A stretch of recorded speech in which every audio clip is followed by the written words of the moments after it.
नमस्कार। इस ब्रीफिंग में शामिल होने के लिए आप सभी का धन्यवाद। जैसा कि आप सभी जानते हैं, 22 अप्रैल 2025 को लश्कर-ए-तैयबा से संबंधित पाकिस्तानी और पाकिस्तान प्रशिक्षित आतंकवादियों ने भारत में जम्मू और कश्मीर के पहलगाम में भारतीय पर्यटकों पर बर्बरतापूर्ण हमला किया। 25 भारतीयों और एक नेपाली नागरिक को कायरतापूर्ण मौत के घाट उतार दिया गया। मुंबई के 26 नवंबर 2008 के हमलों के बाद यह भारत में हुई किसी आतंकवादी हमले में मारे गए आम नागरिकों की संख्या की दृष्टि से सबसे गंभीर घटना है। पहलगाम का हमला अत्यधिक बर्बरतापूर्ण था, जिसमें वहां मौजूद लोगों को करीब से और उनके परिवारों के सामने सिर पर गोली मारी गई। हत्या के इस तरीके से परिवार के सदस्यों को जानबूझकर आघात पहुंचाया गया। साथ ही उन्हें यह नसीहत भी दी गई कि वे वापस जाकर इस संदेश को पहुंचा दें।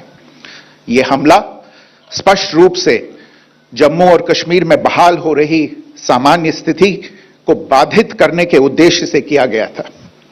चूंकि पर्यटन फिर से अर्थव्यवस्था का मुख्य आधार बन रहा था, इस हमले का मुख्य उद्देश्य इसे प्रतिकूल रूप से प्रभावित करना था। पिछले वर्ष आप सभी जानते हैं, 2.25 करोड़ से अधिक पर्यटक कश्मीर आए थे। इस हमले का मुख्य उद्देश्य इसलिए संभवतः यह था कि इस संघ राज्य क्षेत्र में विकास और प्रगति को नुकसान पहुंचाकर इसे पिछड़ा बनाए रखा जाए और पाकिस्तान से लगातार होने वाले सीमा पार आतंकवाद के लिए उपजाऊ जमीन बनाने में सहायता की जाए। हमले का यह तरीका जम्मू और कश्मीर और शेष राष्ट्र दोनों में सांप्रदायिक दंगे भड़काने के उद्देश्य से भी प्रेरित था। इसका श्रेय सरकार और भारत के सभी नागरिकों को दिया जाना चाहिए कि इन प्रयासों को विफल कर दिया गया। एक समूह ने खुद को रेजिस्टेंस फ्रंट टीआरएफ कहते हुए इस हमले की जिम्मेदारी ली है। यह समूह संयुक्त राष्ट्र द्वारा प्रतिबंधित पाकिस्तानी आतंकवादी समूह लश्कर-ए-तैयबा से जुड़ा हुआ है। यह उल्लेखनीय है कि भारत ने मई और नवंबर 2024 में संयुक्त राष्ट्र की 1267 कमेटी की सैंक्शंस मॉनिटरिंग टीम को अर्धवार्षिक रिपोर्ट प्रस्तुत की थी, जिसमें टीआरएफ के बारे में साफ इनपुट दिए गए थे। इससे पाकिस्तान स्थित आतंकवादी समूहों के लिए कवर के रूप में टीआरएफ की भूमिका सामने आई थी। इससे पहले भी दिसंबर 2023 में भारत ने इस टीम को लश्कर-ए-तैयबा और जैश-ए-मोहम्मद के बारे में सूचित किया था, जो टीआरएफ जैसे छोटे आतंकवादी समूहों के माध्यम से अपनी गतिविधियों को संचालित कर रहे हैं। इस संबंध में 25 अप्रैल को यूएन सिक्योरिटी काउंसिल प्रेस वक्तव्य में टीआरएफ के संदर्भ को हटाने के लिए पाकिस्तान के दबाव पर भी ध्यान दिया जाना चाहिए। पहलगाम आतंकवादी हमले की जांच से पाकिस्तान के साथ आतंकवादियों के संपर्क उजागर हुए हैं। रेजिस्टेंस फ्रंट द्वारा किए गए दावे और लश्कर-ए-तैयबा से ज्ञात सोशल मीडिया हैंडल द्वारा इसको रीपोस्ट किया जाना इसकी पुष्टि करता है। चश्मदीद गवाहों और विभिन्न जांच एजेंसियों को उपलब्ध अन्य सूचनाओं के आधार पर हमलावरों की पहचान भी हुई है। हमारी इंटेलिजेंस ने इस टीम के योजनाकारों और उनके समर्थकों की जानकारी जुटाई है।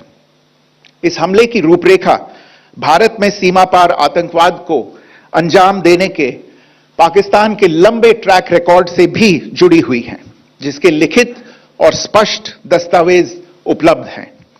पाकिस्तान दुनिया भर में आतंकवादियों के लिए एक शरण स्थल के रूप में पहचान बना चुका है। यहां अंतर्राष्ट्रीय स्तर पर प्रतिबंधित आतंकवादी सजा पाने से बचे रहते हैं। इसके अलावा पाकिस्तान ने इस मुद्दे पर विश्व और फाइनेंशियल एक्शन टास्क फोर्स जैसे अंतर्राष्ट्रीय मंचों को जानबूझकर गुमराह करने के लिए भी जाना जाता है। साजिद मीर का मामला, जिसमें इस आतंकवादी को पाकिस्तान ने मृत घोषित कर दिया था और फिर अंतर्राष्ट्रीय दबाव के परिणाम स्वरूप वो जीवित पाया गया, इसका सबसे स्पष्ट उदाहरण है। यह स्वाभाविक है कि पहलगाम में हुए इस हमले से जम्मू और कश्मीर के साथ साथ भारत के अन्य भागों में भी आक्रोश देखा गया। हमलों के बाद भारत सरकार ने स्वाभाविक रूप से पाकिस्तान के साथ संबंधों को लेकर कुछ कदम उठाए।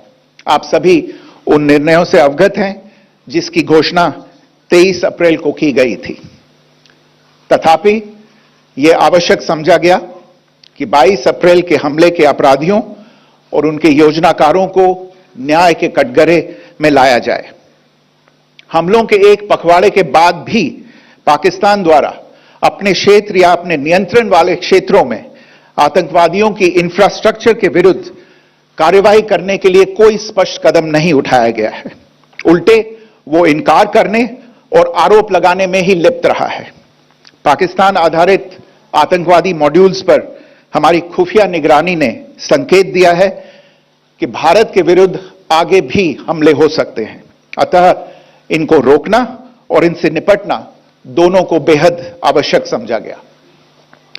आज सुबह, जैसा कि आपको ज्ञात होगा, भारत ने इस तरह के सीमा पार हमलों का जवाब देने और उन्हें रोकने तथा उनका प्रतिरोध करने के अपने अधिकार का प्रयोग किया है।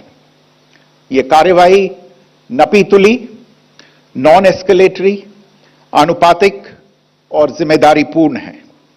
यह आतंकवाद की इंफ्रास्ट्रक्चर को समाप्त करने और भारत में भेजे जाने वाले संभावित आतंकवादियों को अक्षम बनाने पर केंद्रित है। आपको यह भी स्मरण होगा कि 25 अप्रैल 2025 को संयुक्त राष्ट्र सुरक्षा परिषद ने पहलगाम आतंकवादी हमले पर एक प्रेस वक्तव्य जारी किया था, जिसमें आतंकवाद के इस निंदनीय कार्य के अपराधियों, आयोजकों, फाइनेंसरों और प्रायोजकों को जवाबदेह ठहराने और उन्हें न्याय के दायरे में लाने की आवश्यकता पर जोर दिया गया था। भारत की आज की इस कार्रवाई को इसी संदर्भ में देखा जाना चाहिए। Good morning. Thank you all for joining this briefing.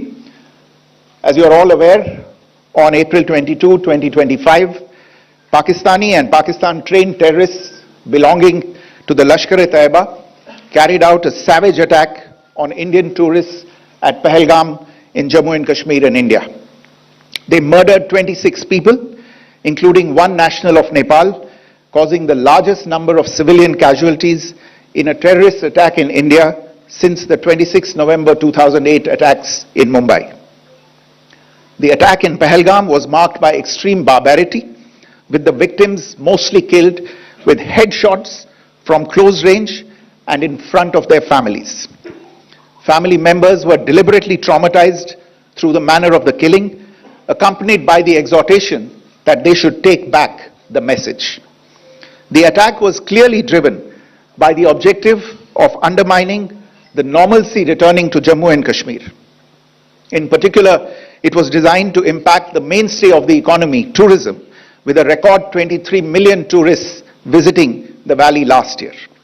The calculation presumably was that harming growth and development in the Union territory would help keep it backward and create fertile ground for continued cross-border terrorism from Pakistan. The manner of the attack was also driven by an objective of provoking communal discord, both in Jammu and Kashmir and the rest of the nation. It is to the credit of the government and the people of India that these designs were foiled. A group calling itself the Resistance Front has claimed responsibility for the attack. This group is a front for the UN-proscribed Pakistani terrorist group Lashkar-e-Taiba. It is notable that India had given inputs about the TRF in the half-yearly report to the monitoring team of the UN's 1267 Sanctions Committee in May and November 2024, bringing out its role as a cover for Pakistan-based terrorist groups. Earlier too, in December 2023, India had informed the monitoring team about Lashkar and Jaish-e-Mohammed operating through small terror groups such as the TRF. Pakistan's pressure to remove references to TRF in the April 25 UN Security Council press statement is notable in this regard. Investigations into the Pahalgam terror attack have brought out the communication notes of terrorists in and to Pakistan.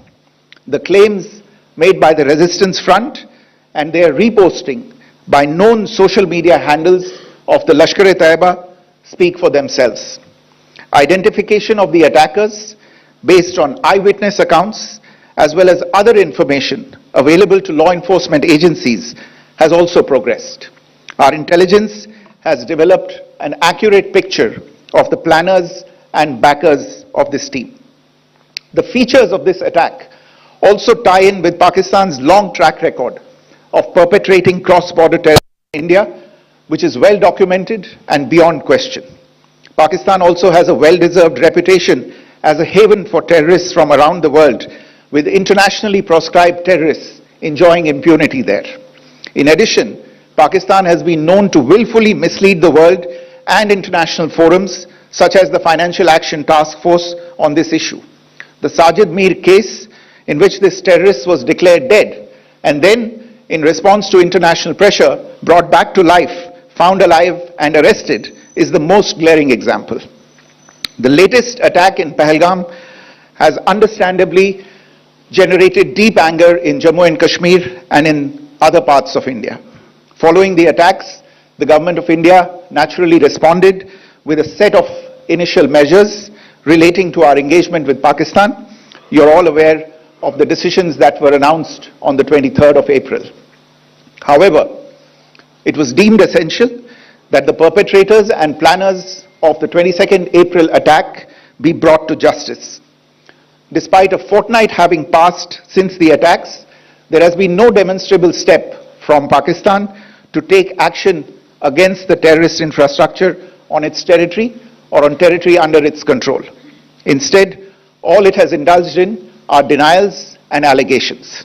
Our intelligence monitoring of Pakistan-based terrorist modules indicated that further attacks against India were impending. There was thus a compulsion both to deter and to preempt. Earlier this morning, as you would be aware, India exercised its right to respond and preempt as well as deter more such cross-border attacks. These actions were measured, non-escalatory, proportionate and responsible. They focused on dismantling the terrorist infrastructure and disabling terrorists likely to be sent across to India. You would also recall that the Security Council on 25th April 2025 had issued a press statement on the Pahalgam terror attack, underlining, and I quote, the need to hold perpetrators, organizers, financiers and sponsors of this reprehensible act of terrorism accountable and bring them to justice, unquote. India's latest actions should be seen in this context. Joining me for this briefing on our actions earlier this morning are Colonel Sophia Qureshi and Wing Commander Vyomika Singh. I will request them to share some details regarding Operation Sindoor with all of you.